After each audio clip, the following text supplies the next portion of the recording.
Hindi numero sa survey, kundi sa trabaho at sa serbisyo sa bayan.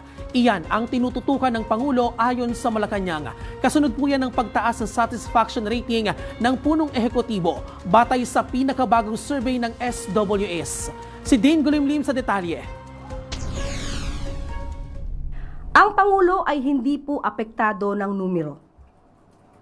Tumaas yan, bumaba yan. Ang focus ng Pangulo ay magtrabaho. Kung ano ang kailangan maipaabot sa ating mga kababayan, yun po ang gagawin ng ating Pangulo at ng administrasyon na ito.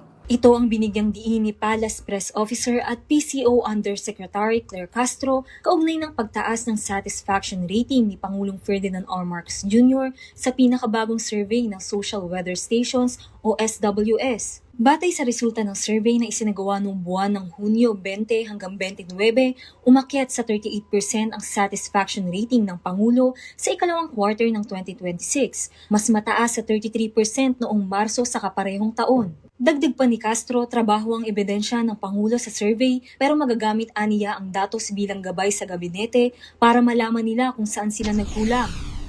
Hindi yan dinidisregard. At ito naman nakikita din ng mga miyembro ng gabinete. Ano ang dapat na i-push? Ano yung dapat na pagtuunan ng pansin?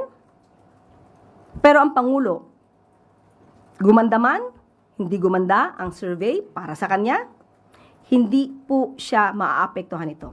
In the first place, hindi naman siya tatakbo bilang Pangulo sa susunod.